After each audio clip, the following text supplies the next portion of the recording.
Nyakoromogi en sa dek mar otieno. Chenro en mar oimore intiere wang' sa mar yudo weche manyien ma mesa ma kao kendo chungo weche manyien olosoni gi lak sechegi. Wantiere kod mathoth jogo magin jochiw thieth medo wacho ni gibiro dhi nyime kod ng'anyo magi kuonde thieth mag Mission Hospitals. Mago mosebedo ka konyo oganda bende koro ng'ur kaluwore kod chudo monego bed nosemigi kod piny owacho ewi okumba mar thieth machon mar NHIF. Bende wantiere kod weche motenore kod mbolea ma bandia. Kambi moro e gwenge mag Thika ne koro yie ni chal ni gintiere kod kethe weche mag keyo mbolea mago ma bandia. Ka jopur bende koro kwani ka intiere gi mbolea ma pod en ma bandia ma pok itiyo godo, inyalo duoko mondo mi iyud chudo. Wantiere kod weche mag pi mapong' e gwenge mopogore opogore pacho kaendi e kinde ma koth medo chue. Ka bende weche moko mopogore opogore gin mago mag siro weche mag somo e kaunti ma Homa Bay to kod yango chenro mopogore opogore mag dongruok mopogore opogore pacho kaendi. Nyakwaro mga jwang' magi to kod mamoko magi weche ma omiyo pek. Government has withdrawn the manufacturing license for KEL Chemicals because investigations are going on. Piny owacho owito oko lesen mar kambi mar KEL Chemicals to nonro yango ni mbolea miloso gi kambino ok ochopo e rang'iny madwarore. The primary outcome expected of this major conference is the commitment to reducing the public wage bill to 35% of revenue. Piny owacho chano duoko piny omenda mitiyo godo e chulo jotich mag piny owacho nyaka tamalo 35 mar yuto mar piny. Riwruok mar lakteche KMPDU oneno ni pod ng'anyo margi biro dhi nyime kata bedo ni counties buogogi gi riembogi e tich.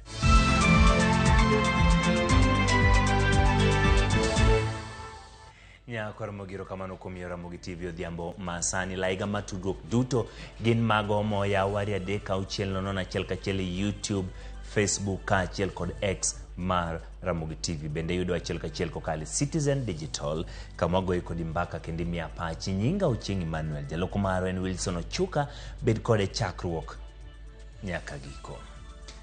Lakteche pod oramo mar dhi nyime kod ng'anyo kata bedo ni moko kuom counties ochako chungo gi e tich kendo buogo tengo lwetgi mogo. Riwruok mar Kuko olero ni ng'anyo makama pod biro dhi nyime kachakre yo manyien nyaka jotije mamoko mochuno e ute thieth biro riwre kodgi e ng'anyo. Kaka jafwambo marwa Millicent Adhiambo lero, piny owacho pod oramo ni ofuke otuch kendo ok onyal chiwo dwach lakteche e yor medo gi osara. E odiochienge mar 30 kawuono, ng'anyo mar lakteche no bagi e boma ma Kakamega kani otelnegi kod jagoro maduong' mar KMPDU, Davji Atela. Ng'anyo no ne ochakore e osiptand kaunti ma Kakamega nyaka apis gavana Makono kama ne gitero e andika margi mar winjruok e kindgi kod sirikal.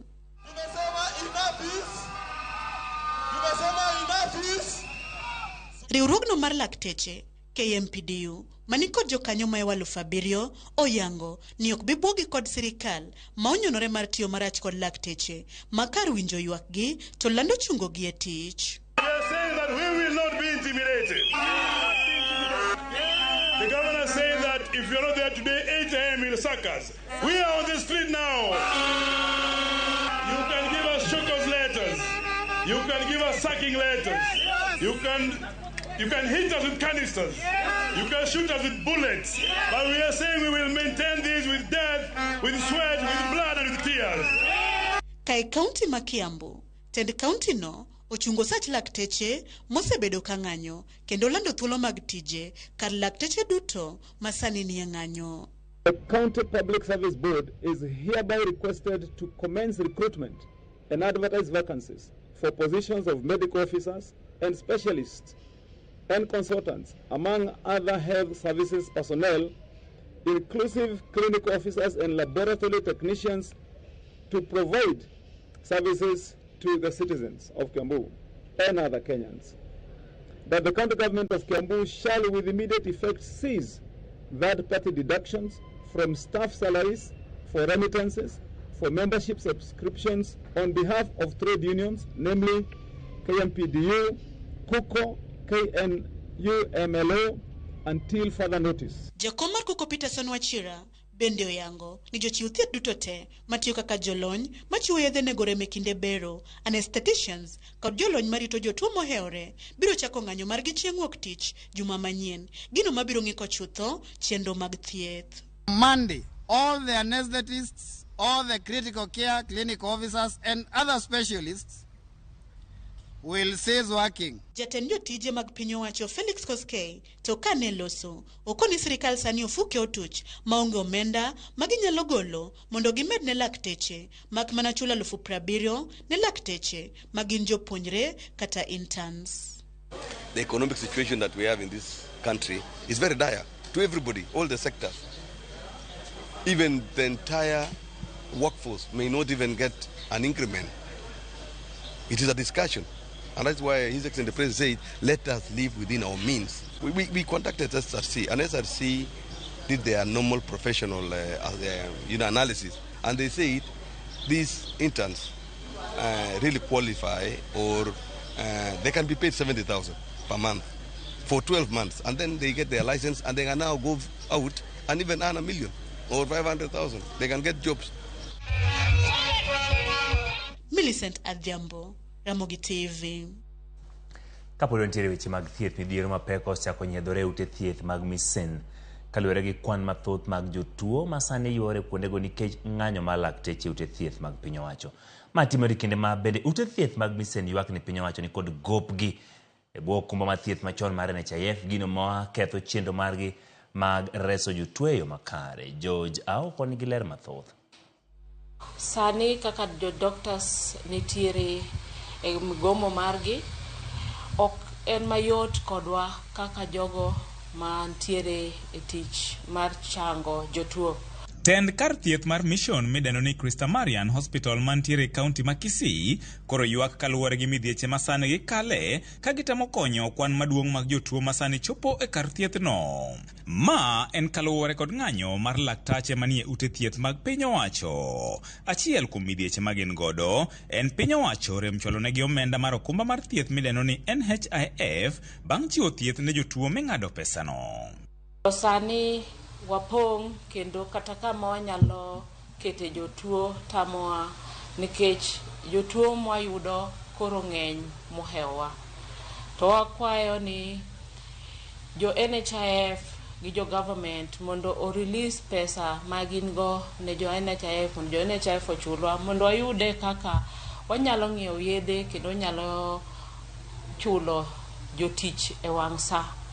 To kata kamano kikuthoe delniu biuru mondo wakonyu. Nonro mar Ramogi TV ne oyango ni kwan mathoth mag jotuo yuoro e kar thieth no, kuma jomoko nindo mane corridors kaluwore gi onge mar nafas ei ute mag jotuo. Nilikuja hapa siku ya Jumatatu Krista Marian, mama yangu alikuwa mgonjwa.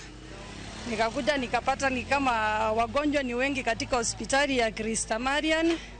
Tukashughulikiwa tukiwa emergency. Hadi paka ikafika Jumanne tukapata kitanda tukawa admitted sasa kwa ward. Krista Marian sani opong' to kato pong' kamano to pod wan gi thuolo mar konyu.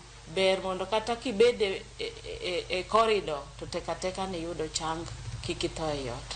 Ywak mar jotuo mane wayudo kanyo en ni piny owacho wuog oko mapiyo mar neno ni gitieko midhieche mantiere e sekta mar thieth. Tunaumia sana na magonjwa. Wengine tuko na kansa, baada ya kutibiwa, atutibiwa. Hatuna madaktari ya kutibu sisi. Kwa hivyo haki ya madaktari, tafadhalini serikali, fanyia bila madaktari panataka. Mimi ningesema tafadhali madaktari rudi kazini, vumilia, maybe mtapewa pesa. Na mimi ndio naona ni maoni yangu kwa sababu sisi wagonjwa tunasumbuka sana. Tunataka mtu hudumie. Hospitali za Mission Hospital zinasema NHIF ijawalipa, hali yao ni ngumu na wao kupata madawa. Zingine huwa tunachukua kutoka nje kozi hawajiwezi. Ma timore bang' riwruog bishops ma jokopere chwalo ng'ur kaluwore gi okang' mar piny owacho rem chwalo omenda mag NHIF maromo shillings bilion 2 ne ute thieth mag Mission kata bang' chiwo thieth ne jotuo. President iko na pesa ya kulipa madaktari. Sijui ni sababu gani madaktari hapana livu. Na madaktari ndio watu wanatuweka hapa. Manani ya watu ni daktari. Kama mlipi daktari tutafanya nini? Omba serikali yetu ya Kisii County, Gavana Simba Arati washirikiane na Mheshimiwa Ruto, watusaidie at least madaktari warudi kazini. Si eti pesa zimekosa, lakini ziko ni ile serikali haitaki kushughulikia mgomo wa madaktari. George Aoko, Ramogi TV. Kadhi weche mag mbolea mabande ya piny owacho mayo kambi mar Kels Chemical lesen mar tich kawachore ni kambi no ne uso mbolea mabande ne jopur kapod nonro dhi nyime. Jatend migawo mar pur Mithika Linturi olando mae kinde mane olimo kambi no ma nono gimomiyo mbolea ogunde matara ma ok ochopo kar rang'iny madwarore ne ous ne jopur.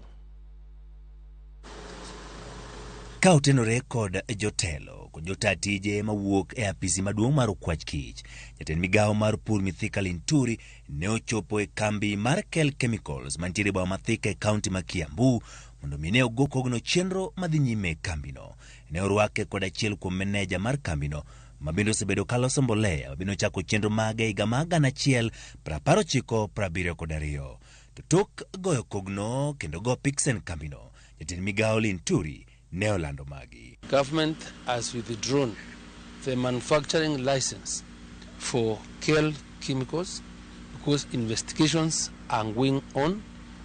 The blending plant for the fertilizer is now closed, and this is treated as a crime scene from now henceforth and until the investigations are over. Linturi wacho ni piny owacho ok bi golo chudo moro amora ne kembe manomiyo rak mondo bine olos mbolea ma nengogi olwar nyaka chop gitim nonro kendo gitiek nonro ewi wachno. We will make sure that whatever money that we want for all its supplies will not be disbursed until we have established and we are able to know who to carry the blame. Linturi bende okawo thuolo mar kwayo jopur mabende nonyiewo mbolea mabandia to pok otiyo godo mondo mi oduokgi ka giyudo chudo ewi mboleago. Korka korgi jogo bende gin jochung' ne kambino ne oyie kod ketho margi kendo yango ni gin bende gidhi nyime kod timo nonro. There was a problem during the packaging. It is not that it's a manufacturers, it's not that it is fake fertilizer as the tale has been told out there. It's an issue of just the composition and the packaging, and that it only happened during a period of time. That is from the 5th to the 10th of March. Magitimore zima jatatije maduong' e dwero mag piny owacho Joseph Kimote ne ochopo e apisi maduong' mar Okwach Kich mondo mine ondik dhoge kutenore kod orak manentiere kind NCPB to kod kambi mar SBL Innovate mano bende ne osebedo ka keyo mboleago mabende wacho ni gin mabandia. Kadhi nyime duol machung' ne ng'iyo sara ma jotij piny owacho SRC olando chenro mar duoko piny kwan omenda ma piny owacho tiyoga e chulo jotich osara nyaka 35% mar yuto mar piny owacho higa ka higa kochopo higa mar 2028. Jakom SRC Lin Mengich kod jatend migawo mar tije piny owacho Moses Kuria wacho ni piny owacho tiyo gi $1 trillion mar budget mare chulo jotich kende higa ka higa. Gin mayo omenda matin mar chwalo chenro mag dongruok. Kuria bende okumo migepe mag piny owacho kuom keto koke winjruok mag osara mong'ere kaka CBA. Chris Owino nigi ler. E okenge mar keto tenge omenda moromo no chenro mag dongruok, piny owacho chano duoko piny atamalo mar omenda ma sirikal tiyogo e chulo jotich mage osara nyaka atamalo 35 mar yuto mare kowuok e atamalo 47. Jakom duol mochung' ne ng'iyo osara mag jotij piny owacho SRC Lin Mengich oyango ni gichano keto e tim chenro makamae kochopo higa mar 2028. We formally announce that preparations are ready and are upbeat for the hosting of the 3rd National Wage Bill Conference from 15th to 17th of April at the Bomas of Kenya. Ladies and gentlemen, the primary outcome expected of this major conference is the commitment to reducing the public wage bill to 35% of revenue, in line with the provisions of the Public Finance Management Act 2012, and we target to achieve that by 2028. SRC lero ni piny owacho tiyo kod omenda maromo trilion 1 higa ka higa e chulo jotich mage osara, gino maduoko piny omenda mag siro weche mag dongruok. Our wage bill currently is 1.035 trillion. Our revenue collection is at 2.2 trillion. It may interest you to know that over the last years, as presented earlier by Commissioner Munyonjo, our public wage bill has consistently remained above the 35% wage bill to revenue threshold, implying that it has been and continues to be fiscally unsustainable, thus shrinking the resources available for development and other priority government agenda. We cannot compromise development because development is not for us as public servants. Development is for the 53 billion who are the people of this country. So therefore, other than just cutting on our expenditure, looking at our productivity, looking at our processes, we are also going to really focus on ensuring that we maximize revenue collection. E bwo chenro makamano, piny owacho chano dino rode mag mibadhi, tiyo marach kod omenda mag jopiny, kaachiel kod ng'ado oko moko kuom omenda mag malang' ne jotije piny owacho. SRC wacho ni chenro makamano dhi konyo piny owacho kungo omenda maromo bilion 80 higa ka higa. Guarantee that 80 billion extra will be added just to the road sector, year on year. Then we could restart a program that has got a very wide multiplier effect on many sectors of our economy and in the quality of living of our people. E komachielo, jatend migawo mar tije sirikal Moses Kuria olano ni winjruok duto mag sirikal kod grube mag jotije ibiro timo e bwo apisi mare. Bring them within my cover to stop all these profession-focused CPAs. Then we can have equity and we can have consistency. Otherwise, utamalizana na madaktari, then another sijui wasu, then teacher, then what? I am really going to crack the road. Going forward, only my ministry is going to be responsible for negotiating CBAs. Because we are the HR experts of the government of the Republic of Kenya. Romo makawuono biro ndalo machuok kende, motelo ni galamoro maduong' mar ndalo adek, e wi osara mag jotij piny owacho madhi chakore wuok tich juma manyien. Chris Owino, Ramogi TV, Nairobi. Piny owacho ne yango biro chielo bunge duto mage pacho kaka achiel kod bunge mag le. Jatend piny Kenya William Ruto yango mako lero ni mano en achiel kuom yo mar duoko piny kedo e kind jopiny kod le mag bunge. Jatend piny William Ruto yango ma e kinde mano yanga chenro machudo ne jogo momonj kod le kaunti ma Laikipia to kod e Kenya. Mondo migepe yangi kuonde le ma le odakie bunge kod kuonde ritogi kagolo chik ne jatend migawo malimbe Alfred Mutua kod jatend migawo malora Soipan Tuya mondo yang kendo keto andika kuonde duto kendo yango kwano omenda madwarore ne chenrono. Kaluwore kod jatend piny chiedo mabunge go onego rume thuolo mar higni 5 mabiro.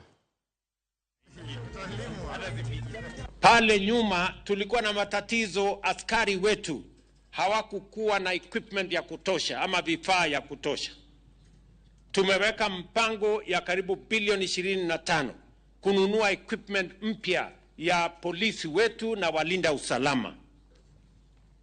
Sasa niko na equipment ya kutosha. Hawa wakora chuma chao kimotoni. Familia maromo 150 e gwenge moko 4 mayudore e location ma Central Karachuonyo e kar chiemo bura ma Karachuonyo pio olo dare miechgi kaute mag dak moingo 100 bende pi oketho mok nyal chak dagi kendo kaluwore gi koth madhi nyime gi chwe gwenge mopogore opogore pacho ka. Familia go sani koro jot e Simbi Dispensary gi ywak e wi chandruok ma gineno higa ka higa kendo giseyo migepe mag piny owacho kuom rem tieko chuth wach masira mar oulano. E location ma Central Karachuonyo gwenge 4 magin gweng' ma Nyaola, gweng' ma Kamuga, Kolonde kod mano ma Kosano, sani otimo ataro ma okel kod pi oula kaluwore kod koth mapek madhi nyime gi chwe kod gwenge mopogore e pacho ka. Mier mathoth e alwora ni sani koro pi olworo ma oketo diere kendo weg gi pi osedare miechgi ka gidhi jot Simbi Dispensary ka mwandu gi mathoth mag udi bende pi oseketho kendo ma en midhiero ma jopiny gi osebedo ka neno kuom higni 4 sani e kinde ma koth chwe mang'eny e pacho ka.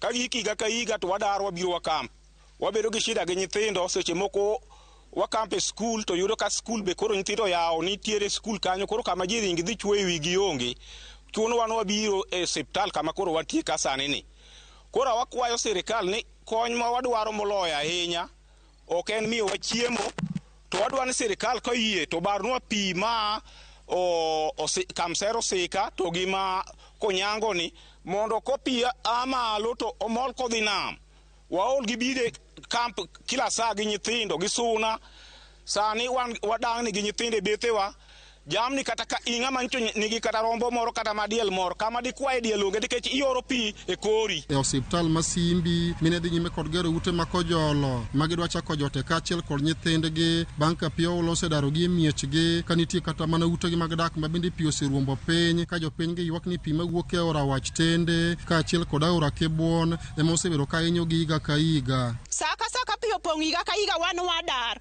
wakwayo sirikal mar county kachiel gi mar sirikal maduong' mondo yiyo barnwa pigni wawe dag ni higa ka higa gi nyithindo kama wadhi gi nyithindo pile ka pile otamowa sani kata yuto mwanyalo yuto onge kama wayutie ka pi opong' to waringo wabro kamp Simbi dispensary nikech tite kaka an gi nyathi ma ja higa bich kaka na timra onge gi nyathi gi rombo nan be nodhi kaka na timra onge. Jopiny gi masani koro pi osedare miechgi ywak ni masira ni oweyogi kod lwetgi nono nikech kata mana puothegi bende pi ywaro kod cham e igi ka giwacho ni chiemb kony ma osebedo ka imiyogi e kinde ma pi odarogi e miechgi ok nyal konyo tieko chutho wacho ulano.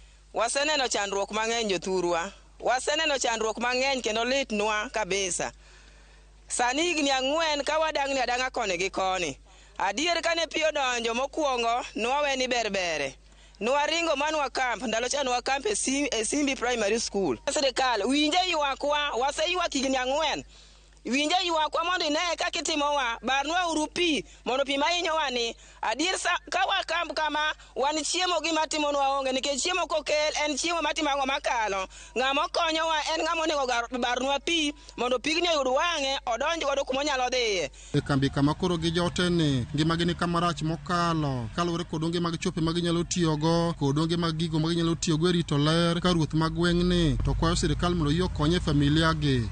Ute chiegni 150 mobedo affected kendo moringo mobiro ma wantiere godo kamp kaeri to sani wadwaro kony mar weche mag tuoche mondo wane kaka jowagi nyalo geng' tuoche manyalo chandogi e kamp ka wadwaro yedhe kata bende chiemo wadwaro kata kopo ni wadwaro ni permanent solution to jowagi nyaka yud gimoro ma gichamo. Alia Beach, Ramogi TV, Homa Bay.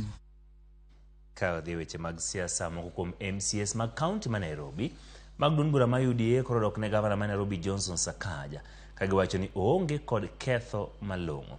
Jotelo ne osiemo wang' tend od bura mar Senate ma bende osebedo ka manyo gavana Sakaja mondo chopi e nyime mar duoko weche moko ewi kaka omenda osebedo ka tiyo e county no ka giwacho ni Sakaja ler kapamba. Kanyo telne kod jago oporo margi Mark Mugambi MCS olero ni Sakaja osetimo lokruok makare ma bende osemulo ngima oganda. Magi timre seche ma od bura mar Senate ogolo chik mondo gavana no chopi e nyimgi tok Sakaja panjo ne moko kuom romo mage. We've seen the governor being responding to the Senate, just like I've mentioned earlier, more than 10 times he's been there. We've seen other governors, rather we've not seen other governors being summoned to the Senate. We've not seen the governor for Kisumu, Anyang' Nyong'o, being summoned to the Senate. We've not seen Orengo being summoned to the Senate, among other governors. So our question is, why just the undue focus in Nairobi? Nya koromo gi report ma Nairobi no kawo godo yweyo mokwongo kata kamano kik idhi mabor pod wantiere kod mathoth e chenro mar Oimore.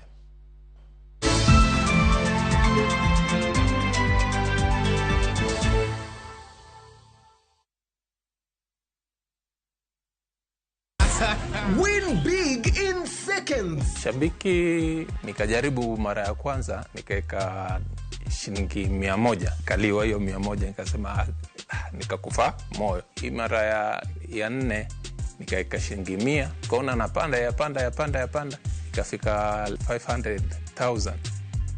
Nikamusisha msichana wangu mkubwa nikaniambia dadi toa toa hiyo usiache, toa. Nikasema wacha tu niendelee tu kucheza. Ndio ikafika 1.4. Nimefurahi, yani hata nimeona ni Mungu tu. Kuna mahali nilikuwa nimeshikika ma school fees hivi. Alafu na mjengo wangu kidogo kidogo ambao nilikuwa nimeuanza. Avieta ni iko sawa kabisa. Iko chonjo. Avieta ya Shabiki.com inakupa the biggest multiplier in Kenya. Shinda up to 50,000 times your stake. Yani ukiweka stake ya 100 bob, ndege ipeperuke, unashinda 5 million within seconds. Not for persons under the age of 18. Shabiki.com is authorized and regulated by BCLB license number 359. Are you ready to turn your Skiza tunes into cash? Dial star 487 star 3 hash. Choose your favorite Skiza tune, confirm, and enter to win big. 50k daily, 100k monthly, and the grand draw of 1 million Kenya shillings. Each time you download Skiza tune, you support our local talent as you increase your chances of winning big. All SMS alerts are from Skiza Citizen, and lucky winners will be contacted from 0709 767 000. Skiza tune, Skiza chapa. Terms and conditions apply.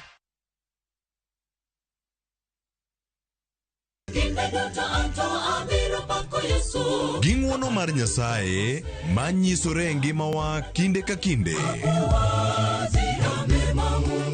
Ber ka waduoko ne erokamano kod pak. Ma watimo sabato ka sabato chakre saa 2 mar okinyi. Kod injili mapuonjo, gwedho kendo loko ngima. Koa kuom jotich Nyasaye mowal makelo weche mag geno. Nyasaye wuoyo kodi kendo wuoyo koda ni kik iluor gimoro nikech an kodi. E injili ngima, ngeso ka ngeso, chakre saa 2 okinyi e Ramogi TV.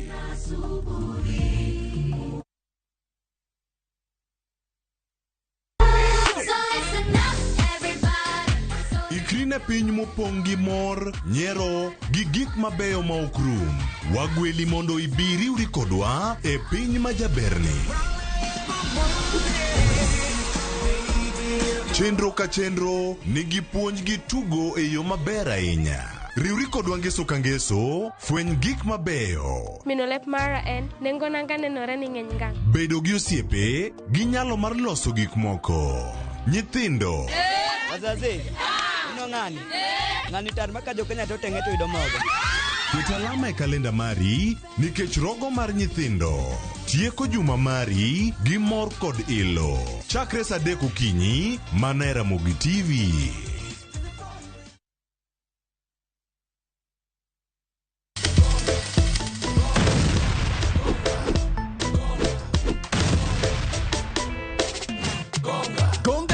Ushinde chapa in seconds. Ni simple. Ingia gongagonga.com, register, deposit, wekelea stake yako na ugonge mamili. Game sasa iko in your hands. Cheza na pesi yako. Cash out winnings at your own time. Gonga ushinde sasa. Hairuhusiwi kwa walio chini ya miaka 18. Imesajiliwa na BCLB number 359. Gonga.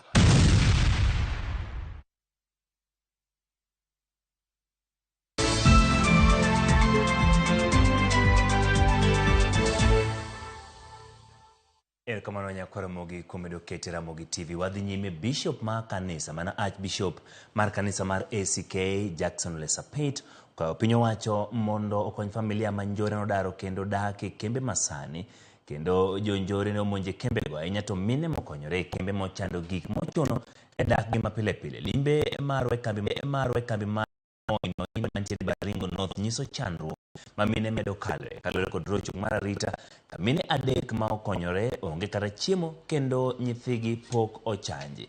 Nyaka biro ne yaw kwan ma familia modar medore koa ji 2,700 nyaka 3,200 ka ji 17 osechwad kod ngima mowito ngimagi ka kembe 4 mag jomodar sani onge kod oganda. Skunde 20 bende oselor.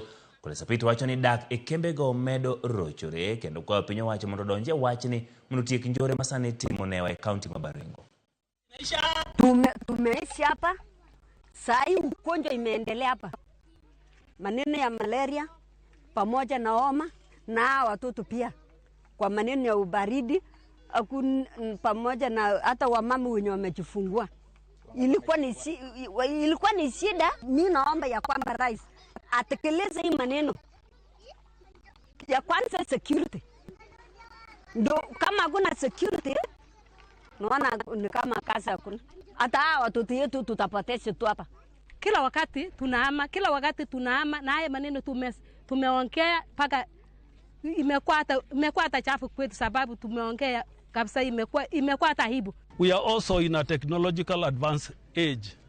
With the technology, we can be able to know what's happening in this country anytime. Surveillance, there is capacity of that kind of surveillance. So we ask the government to make sure that surveillance is enhanced, technology is used to be able to track whatever is happening in this region. And I think that can be able to address the myriad of problems that are affecting us. Achich mitiro ginek ma jatendo bila Simon Mwangi Kariuki biro medo bete remand nyaka chienti chariyo ma jang'ad bura Daniel Ogembo biro ng'ado buchgi. Mwangi Kariuki nonegi gi jonjore kinde manoriko gitima pedha ne kuong' moko puodhi e chiro mar Oyude mayudore e gweng' mar Ariede County ma Siaya. Jonjore 16 go manomaki tarik 13 higa ne osebedo e remand ka girito timnegi nonro mar obwongo mosedo kalore gi ng'anyo mar lakteche. Jonjore go notere nyim jang'ad bura Lester Simiyu mabiro chiwo kaka burano dhi nyime.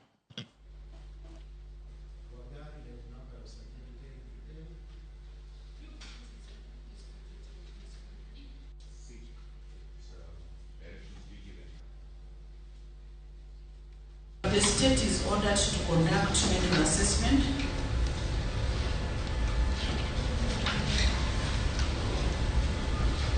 If they are able to do so before Tuesday when they appear before the judge, the accused persons are remanded in custody till that time.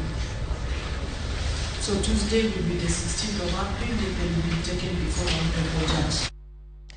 Kauka nyodhi County Migori, jaod bura mar County Migori Fatuma Mohamed kod jaod bura manyatike Tom Odege okweda pedha ma piny owacho timo ne kuonde kunyo mula maonge lesen, ka giwacho ni piny owacho nego kony jokuny mula matindo yudo lesen kendo jologi mondo gitime yo makare.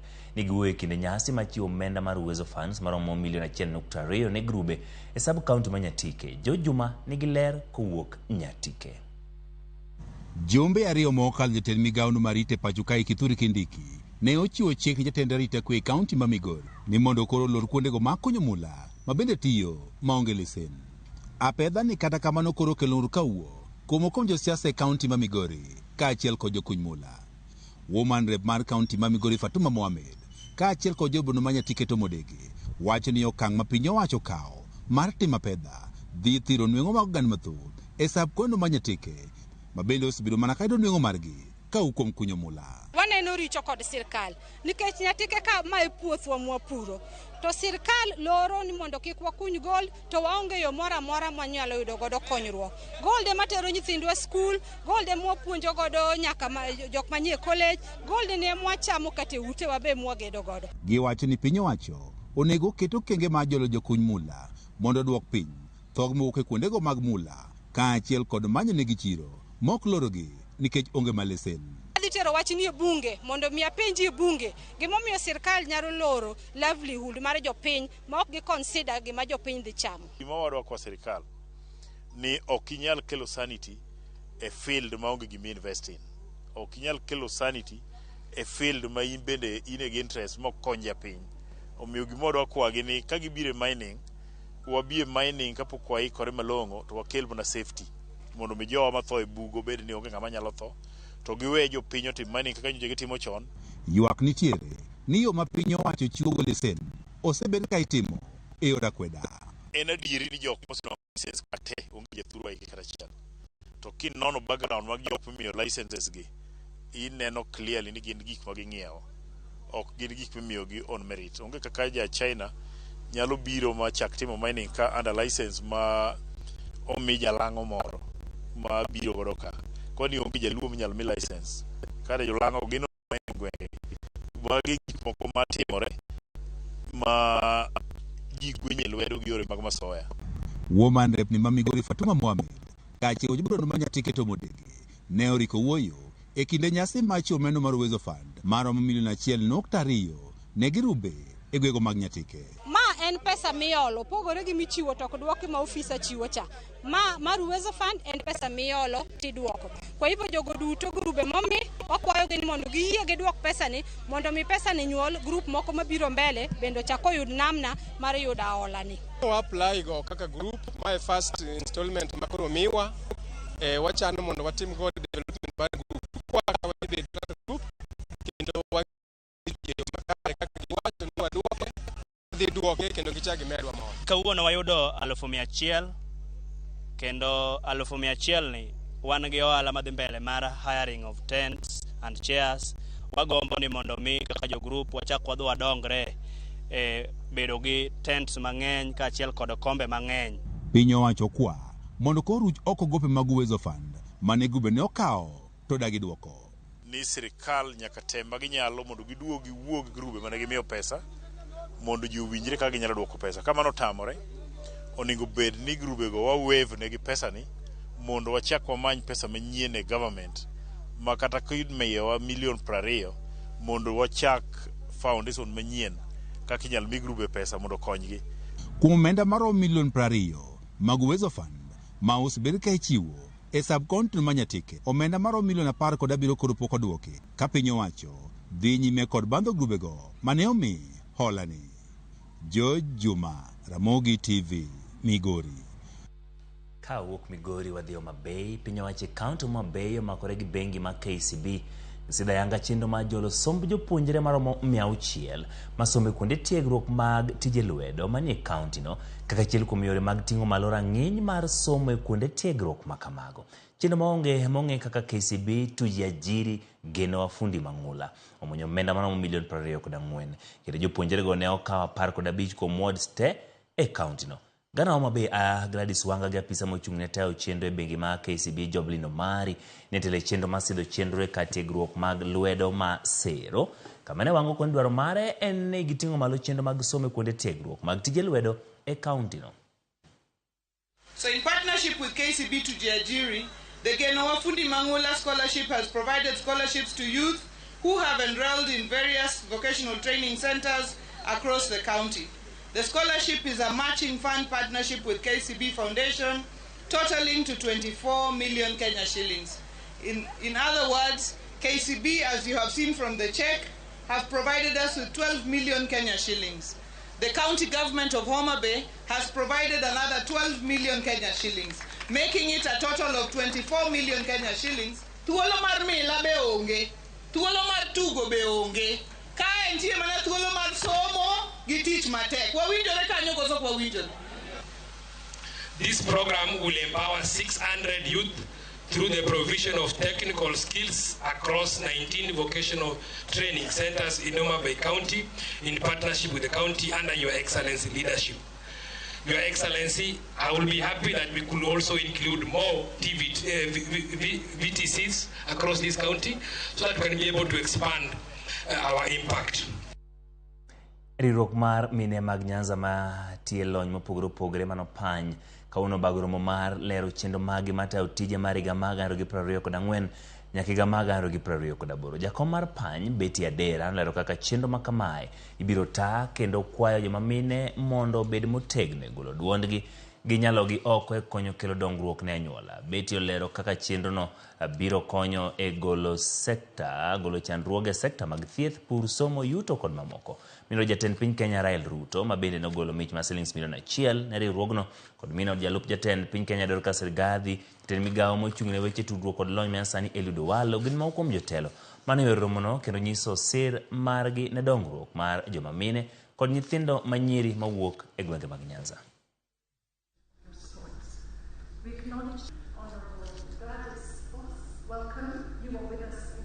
This is a testament to their hard work, dedication, and unwavering commitment to uplifting grassroots women. Women must be deliberate and intentional in coming together to share their skills, expertise, and experiences. The association has the potential to amplify the women's voices and to bring meaningful changes to Nyanza, to the nation, and at the global level. There is no limitation. This event confirms the critical contribution made by women in accelerating development because you set a path for others to follow in addressing social, economic, cultural and political factors that have hampered development in our communities and respective regions. Wadwa ng'iyo ni to gin nyithindo mage manigi rem ma ogiriek oluongi e skunde mopogore opogore kata manie university mathagore nikech weche mag school fees. Sana manyiri iyudo ni koro kosechopo e college, university kata technical college to school fees onge. Koro chune no donje weche moko ma ok ochomo yo mondo yud kaka konyore. Koro wadwa ng'iyo kanye weche mag education, mentorship be, aito gi weche mag sanitary towels ne nyithiwa manyiri. Nyakalondo Maramogi ma en kambi buoka maduong' ma fwambo media services riwruok kod jokanya mamoko nobagoromo matiego jopiny ewi pur kod ohala manyasani e boma ma Ugunja e kaunti ma Siaya. Kane lose kinde romono mano bagi alap ma kolalo e boma ma Ugunja. Jalup jatend Nyakalondo Maramogi Ruth Otieno lero ni romono en mar jiwo josiaya mondo rwak pur kaka ohala. Kembe mathoth mag mwandu mitiyo godo e puodho no chompo kendo nyiso moko kuom mwandu ma gin go makonyo e weche mag pur manyasani. Ka jopur ne oyudo thuolo mar somo chenro mag pur. Johera mag Ramogi bende oyudo thuolo mar twako jolendo magi kaka Kasuku Rafael, Fredi Janam, Min Jackie e kinde mamoko. You see people who have come to showcase what they are offering. It's also a matter of continuity in their business cycles. So it is something to go on in the future. This partnership should continue regularly. If not after 3 months, we can even have it on a yearly basis so that we get the community and even the prospective trainees to know what is available in our institutions. Kaka Nyakalondo Maramogi ne waneno ni ber mondo mi wabed kod chenro makende mar jopur. Wanendo kacha ni Farmers Forum en mar kelo kanyakla oganda duto te mantiere gwenge mag Siaya ka wakelo gi Ugunja ka mondo mi wakel joket mwandu ma bende olonye weche mag pur mondo mi wayud kaka wanyalo bedo kod chiemo makare, wayud kaka oganda nyalo yudo tich kendo ginyalo yudo pesa kowuok kuom lo nikech wacho ga ni lo ema nitiere kod mwandu mang'eny. Lo ema nitiere kod mwandu mang'eny. Erokamano Ruth Nyajimo Nyuongo mar Ruth Ochieng. Kawadhi nyime jatend migawo mar pi Zakari Mwangi Njero wacho ni piny owacho biro chako chenro matiyo kod teko maler mok chid alwora mondo duok piny nengo mar teko mitiyo godo e goyo pi e yawo madongo mag pi e pacho ka. Koloso Kirandich Dam e Baringo Central, Njero wacho ni omenda mitiyo go e goyo pi ne boma ma Cap Barnet chopo shillings millions matara kendo sing'o jodak ni gibiro yudo kony e wi wach pi bang' chakruok mar chenro ma kamano. Njero bende nogolo ng'ur e wi lal mar omenda mikelo kod koso chudo mar joma tiyo gi pi ma ok chud ne pi. Gavana ma Baringo Benjamin Cheboi kod jod bura ma Baringo Central Joshua Kandia wacho ni tiyo kod teko mar sola en okang' ma onego kaw chon ne konyo jopiny yudo pi mapiyo e nengo moyweyo kendo ma ok keth alwora. For us to develop the water infrastructure, it costs money, it costs engagement with the development partners. So one, we want to request wananchi through their leaders to make sure that whatever we receive, whatever we consume is paid for. What we'll do as a government is to make sure that that cost is affordable. Your coming here raises our hopes that every family in Baringo Central and Baringo North shall get water within the closest distance from the house. This is going to be a game changer. We have waited for this for a very long time, and we want to thank the ambassador. On behalf of the people of Baringo North, I want to register my gratitude to the Italian government for reviving this project once again and bringing in a serious contractor that will be able to deliver within the time specified in the contract. Kwaramoga Juang mane makelowa e giko mar kidieny mar ariyo kik idhi mabor ka waduogo wachopo kanyo kod weche mamoko.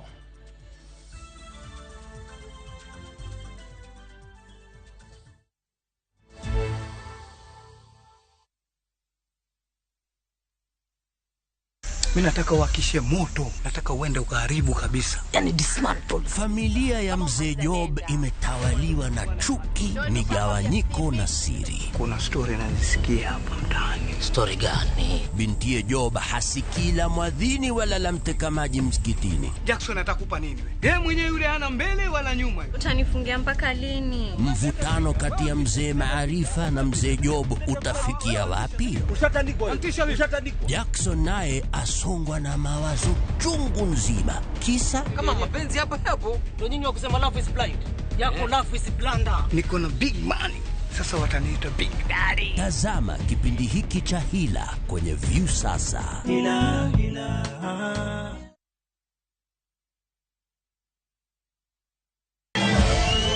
Nyakwa Ramogi. Kagi kelo mach machalo marotit timo kotoch. Kamano koseo kamano. Siasa medo makomache county ma Migori. Ng'ama ochilo moloya. Kasawa chacha ni ng'ama opotiyo gi dala. Taneno mana ka gavana emomuoch kawacho ni jok moko siko mani jok moko kotiyo to dala. To en ang'o matek e kind jotelo to sapodi. Chilo nadalo ni ng'ama ber.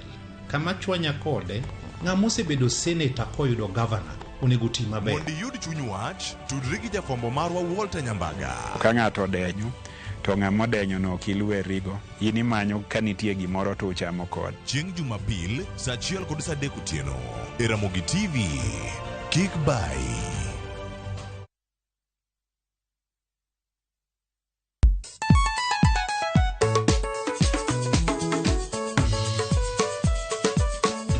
Teacher Beach kocha kore Samuel wakelo ni ngoma mobedo pay design makare. Ramogi TV biro kanyakla kachiel kod Ramogi Radio kama bende stima riwo record P. Yonja wauntie kikubed mabor ya Ramogi nkech kai ekumi yudo gik mamit kabisa e Ramogi Night this. Okange gimoro tawinjo. Romani ninja the entertainer maintain your position. Idi udakanyo kika fire gudi ako local instrumental. Wawachoni kete manaka. Teacher Beach ka Teacher Beach sangwen otieno.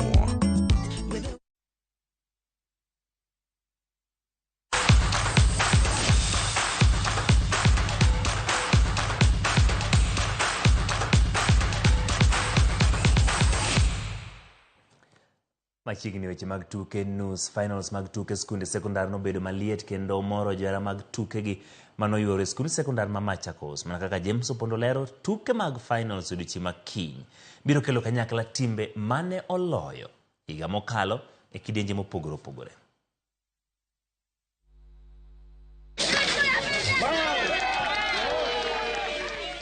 Joloch nyadichiko e tuke mag ukapu mag sikunde sekondari kidienje mar yowuowi Laser Hill othich oko e finals mag tuke mag sikunde sekondari higani bang' tim mar Dr. Agre loyo gi points 65 kuom 58. Dr. Agre biro rakore gi tim mar Agoro sare e finals bang' tim mar Agoro loyo Dagoretti points 67 kuom 44.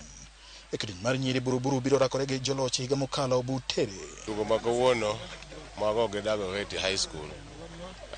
En tugo mapek ahinya to we thank God nyithindo ne prepare maber kendo wan ne wagoyo one game at a time.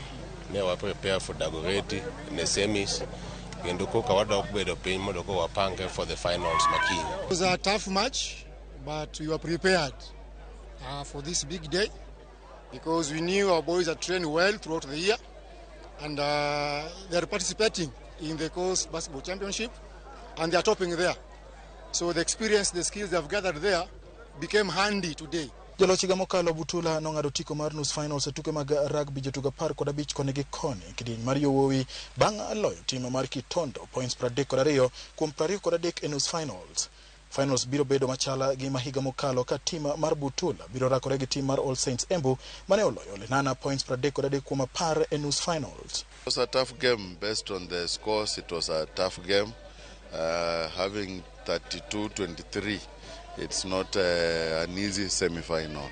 Yes. E tuke mag handball team mar Moi Girls Kamusinga biro rakore gi team mar Kwatanze bang' team mar Kwatanze loyo Murundiko gonde 25 kuom 11. E kidieny mar yowuoyi St. Luke's Kimilili nong'ado tiko mar finals bang' loyo Saniak gonde 31 kuom 19 kendo biro rakore gi tim mar Hospital Hill. Kawuono wayudo ka ne Kamusinga ne bet tek matin, but watimo kaka wanyalo kendo wagik kama wagikeno, but pod wan kod geno ni kiny wadhi goyo playoff matina ni manyo namba 3 wantiere gi opportunity no maber mar the Lord. Tarajio ya watu wengi ilikuwa ni kwamba kutakuwa na mechi ngumu sana mbele yetu, lakini kwa kukubali kwa wachezaji na pia kushirikiana vizuri wakiwa uwanjani ndio kumetupa huo ushindi. Tugo mawuok gwenge ma Nyanza norinye tuke mag ng'wech mag mita 1000 kidieny mar Nyeri. Jen Gati ma en jegni 19 kendo wuok e sikund sekondar ma Masongo notike thuolo mokwongo kiluwe gi Penina Mukonene mane otike thuolo mar 2. Nilitaka kuwapima mahali wako ndio kaa nitaweza kuwafuata niwafuate, lakini nikaweza kwenda nikapata hawakuji, nikaamua tu kwenda. Finals mag tuke hockey biro bedo machalre gi mahiga mokalo ka tim mar Nyamira magin joloch higa mokalo biro rakore gi tim mar Tigoi ka e kidieny mar yowuoyi Musingo biro rakore gi tim mar St. Anthony's Boys Kitale. Joloch manyien biro ng'ere tuke mag okapu e tuke mag sikunde sekondar ka tim mar Agoro Sare mawuok Homa Bay biro rakore gi tim mar Dr. Agre mawuok Kadhowadha Nam Chumbi. Tuke mag rugby jotugo 15 koni gi koni, tim mar All Saints mawuok Embu biro rakore gi tim mar Butula magin joloch higa mokalo. James Opondo, Ramogi TV, Machakos County.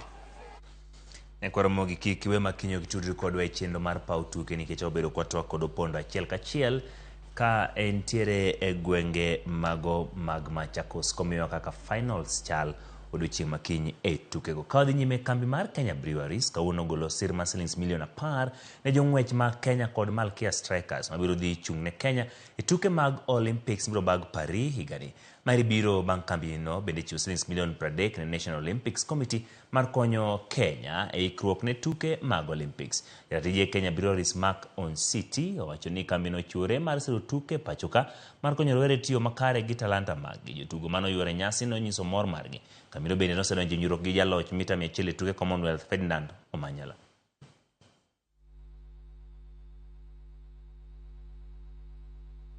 And so today it is my privilege to announce that through our iconic brand Tusker, we will be providing a substantial sponsorship of 10 million shillings to support select Kenyan athletes in their journey to the Paris 2024 Olympic Games. It is a symbol of our belief in the extraordinary potential of our athletes and our unwavering commitment to their success. Team Liverpool mar Uingereza ne do chwat mar gonde 3-0 lwet Atalanta mar Italy tugo mar robo final mar laro osimbo mar Europa. Tugo no nyogo alap